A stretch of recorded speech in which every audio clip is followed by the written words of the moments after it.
Now to the U.S., where an Arab-American man is dead after what his family says was a campaign of terror against them by one of their neighbors.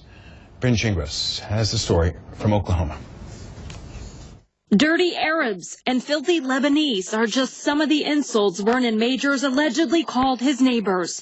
His anger towards the Jabara family turned deadly on Friday when police say he shot and killed Khalid Jabara. Majors is no stranger to the family.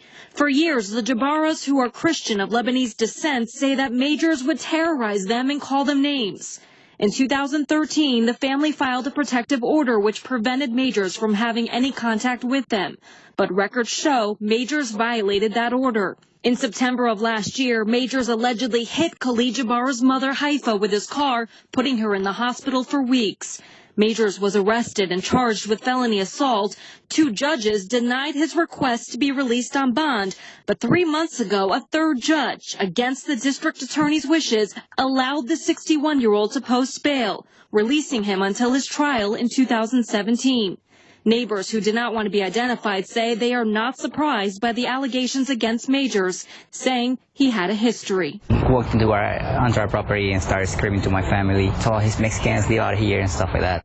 On the night he was killed, Khalid called the police to report Majors had a gun after getting a tip from someone Majors lived with. According to the Tulsa Police Department, officers responded but could not go inside Majors' home, so they left. Later, police say Majors walked up to the front steps of his neighbor's home and shot and killed Khalid Jabara. His mother says she was on the phone with her son when it happened, telling CNN they should have looked at his history at least to see that this is really a dangerous guy. They could have spared my son's life. My son is gone. My son is gone. Bryn Gingras, CNN, Tulsa, Oklahoma. That shooting comes just days after a Muslim cleric and his assistant were gunned down as they walked from their New York mosque. Police say there's no evidence it was a hate crime, but the Council of American Islamic Relations says it's seen an increase in anti-Muslim incidents since the Republican nominee for the White House, Donald Trump, called for a ban on Muslims entering the U.S. Veronica Leisure is Civil Rights Director of the organization's Oklahoma branch and joins us now. Thanks so much for being with us. I'm sorry about the circumstances, of course. What do you make of this case? Well, our first reaction when we heard of it was horror that an innocent life so full of potential has been lost, and deep sadness for the Jabara family, a deep sense of condolences that we have extended to them. And I think also we're noticing a lot of frustration going on that how was a crime like this allowed to happen? At what point did the system fail the Jabara family and let Khalid Jabara be murdered?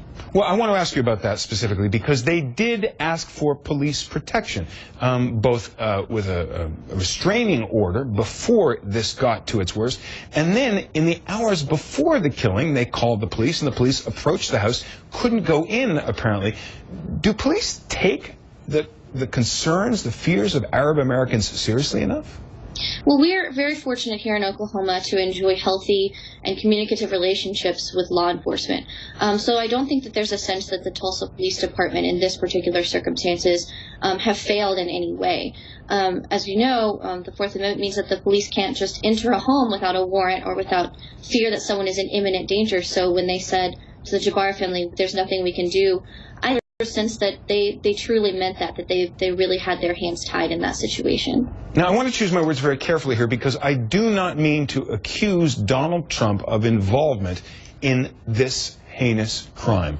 But I'm curious about whether you, your colleagues, Arab Americans, are seeing a change in the atmosphere because of his anti-immigrant, anti-Muslim rhetoric. Yeah, I would certainly say so. The real danger of the language that's arisen during this political campaign is that it normalizes this idea that Muslims or Arabs are not welcome in the United States, that they can't be trusted, that they are somehow less American than the rest of us. And I think that's a very, very dangerous sentiment to have going around. I think there's a sense that if a candidate for the highest office in our country can say such things about other citizens, what might be going through the heads of other people? Well, it's hard to know. I want to give you one example, and I'm not really sure what it signals to us, but it was a tweet from a man named Tariq El-Nasidi who posted a picture of a bag covered in Arabic writing. It was spotted in Berlin. Here's the tweet. It reads, "Only the only purpose of this text is to terrify those afraid of Arabic. Now, when you see something like that, is that funny? Is it provocative? Or is it unnecessary and unhelpful? I think that there are several responses to the growing anti-Muslim and anti-Arab sentiment that we're feeling in this country. One of those responses certainly is humor, to sort of poke fun at this idea that Arabic and Arabs and Muslims are scary or threatening in some way simply because of the fact that they are Muslim or Arab or speaking Arabic. But as to other responses to this kind of fear and sentiment, there's a sense of sort of frustration of how do we combat this? How do we stop this? Definitely a sense of helplessness, that what power do we have to change public opinion when it seems so clearly to be against us? Now, after the killing in Tulsa, the killings in New York, we only have anecdotal evidence, and maybe you have more evidence, more information, but is it getting to be more dangerous in this country for Arab Americans? I certainly think that we're seeing an uptick in hate crimes and harassment against Arab Americans and Muslim Americans. Our civil rights report that we released last year showed an alarming number of harassment incidents and hate incidents that we track very closely here at CAIR-Oklahoma. And I definitely think that we've seen kind of that increase in anti-Muslim and anti-Arab harassment and threats. Now, obviously, the political campaign is raising tensions on a lot of different levels, but when the campaign is over, what's going to happen, do you think? Is this just the new normal for Arab Americans, that they're being treated increasingly like outcasts and often at threat to their own safety? Well, we would certainly hope not. One of the missions of CAIR-Oklahoma, just like other CAIR chapters, is educating non-Muslims on the reality of Muslims in America and kind of dispelling some of those stereotypes and those fears. And we've been very fortunate here to enjoy a great relationship with our interfaith organizations and social justice community partners. So for every hateful tweet we get, for every hate call, all those threats on social media, we get dozens of supportive messages, of friendly comments, of people calling to say, I appreciate what you're doing, and we think that we love our Muslim neighbors, we love our Arab American friends and colleagues. So I think that there's a sense that we really can be working for a positive change. Wow. Veronica Leisure of CAIR, Oklahoma. Thanks so much for talking with us. Absolutely.